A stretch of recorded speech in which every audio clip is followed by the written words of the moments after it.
Rồi bạn ở nhà chỉ nấu. Ồ, tao nên chơi đi ó. Nhưng mà chỉ nọ vậy đâu.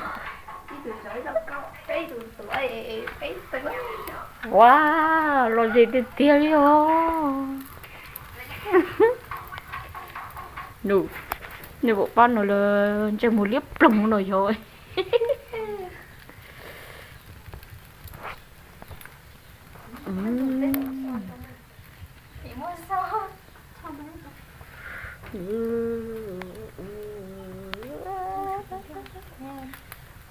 Hay tạt tà đi ơi. Xong mẹ quá lên đó. Mà nào mà bé loại rẻ á. Xây từ trẻ chỉ tụi nó. Nha thò chỗ tên bệnh thì bộ cái. Làm chú rồi. Đi bộ gà y lô công bầm bào không nổi chiếc.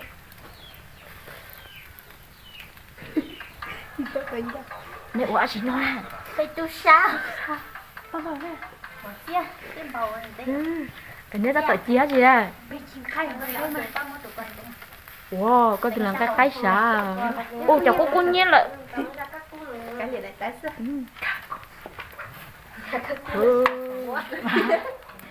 Tại thường ngày mới đi lúc trời rồi trời rồi à. Rồi chỉ dọc bay từ nó đỡ. Mà nó bay loại rẻ ơi.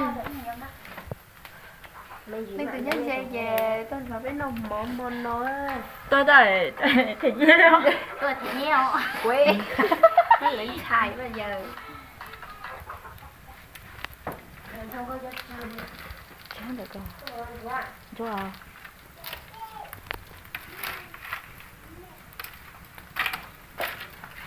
chạy.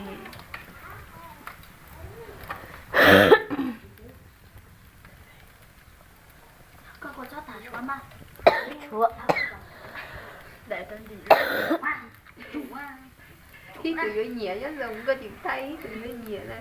Chúa một chiếc. Chị cả. Tu hồn á. Có lọ nhỉ? Gì? Cô là vợ. Ôi tụi nó sâu rồi. Ủa có các căng sâu con nhau. Tôi cũng nhà này đi. Ủa tụi nó lâu rồi. Bà chưa có tự nhiên nhau rồi chứ. Do. Ha, biết có tụi này đâu hả?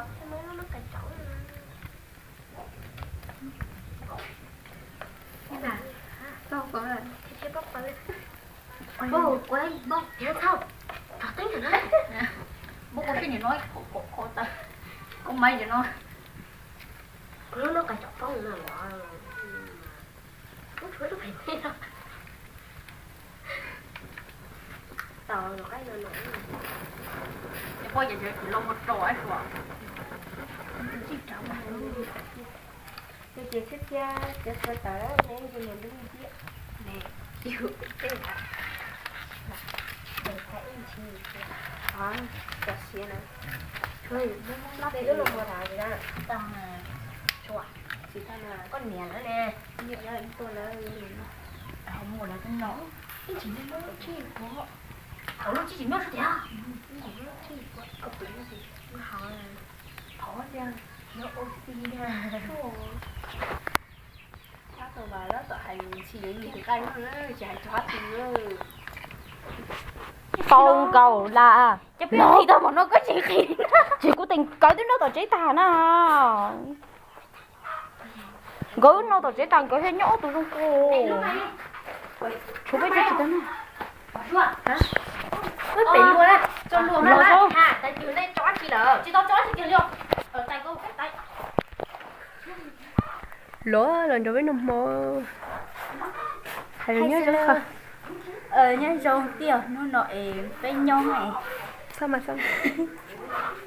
Hả? Nó thành chữ là có à? Tiêu bên nhau này là nhau ấy. Bên một túi sao. Bây giờ tôi sao? Là đá là chiều túi sao. Bên một người tổ cái lộc bên nó một cái đồ xia này. Cháy ra được. Cô. Rồi bên nó mò nữa. Biết được Bây giờ là nhau chè. Thế ý là ý khởi nhiên nên nét ấy lên nè. Cái gì đó ý tổ cái là tôi bên nó mò nè. lần cho biết sẽ đến món đó Có nó à? nó nhá nó nè Chả thôi chứ thằng mốc con nó lớn rồi đấy. Phải chứ. ôi trời có chỉ trong chụp một tát rồi Tôi vào tắt đi. Cô tôi nhớ thôi mới yêu mỗi tám một hả thế cô ê thì tao kỹ nè lo nhá lo kì tôi sẽ để tôi bỏ can là hai chữ kia kia đấy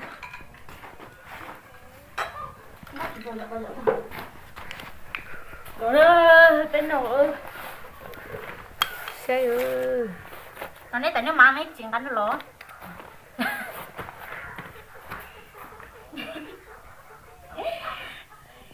chỉ chơi trứng cay ê bây giờ những gì những gì mẹ mua nhiều nhỉ làm xong rồi mua này gạo cả chúa này ăn xong lo cho sợ số cái này đó chưa chơi vô cả nó ồ vô thật lúc kia một sáu có là gì mà tao mình bố sẽ đi trong một tổ chế tôi chỉ không muốn bố coi rồi chứ không có tôi chưa biết chơi nhưng mất tiền tay không rồi biết thay chân á. thì ra giờ có chị con à giờ biết chị con à đúng thế à tôi đã tôi chỉ coi rồi không học xuống con chấm mớ lên lệ có thì có tôi số nhiều vô con thùng nô rồi hả sao nó sợ đờn rồi với nằm mồ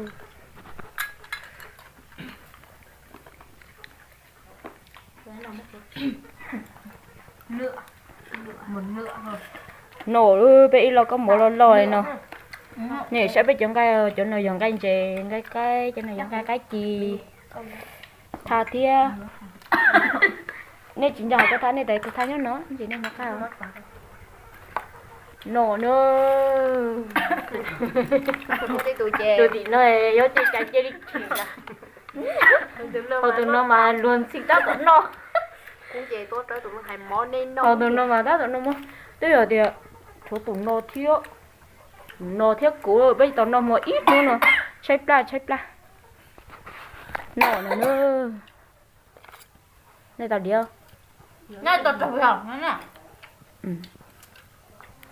vậy để nhân chạy cô ăn vậy mới rồi đi cô bốc hải thì giống cái chỗ coi họ tao nói chỗ rồi có sao vậy ba cọc thế rồi như thì phải nữa nhanh cho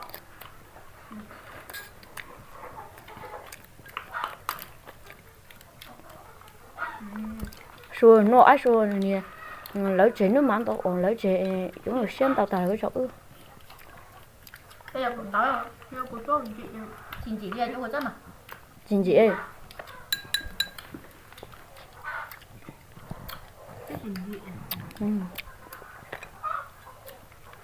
cô chắc là tới chắc chị nhớ không cái gió cua nó chỉ thấy thuộc cái gì mà có dịp bút mồi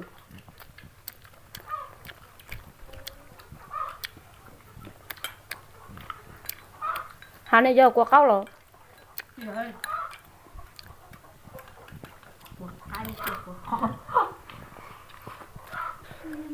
thật ra là tự của nó đi tận nó thành nó mà hay của cô luôn đấy không anh chỉ nó không hiểu mà có thể tiêu nó tao đi tao chị tao ra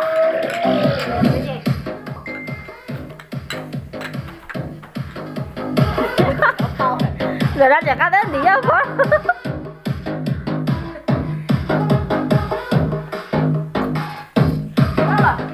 hả tụi nó đây bé đủ gọi là xoa ô ma tao cũng tao hài cái này đó là hai là tao chú à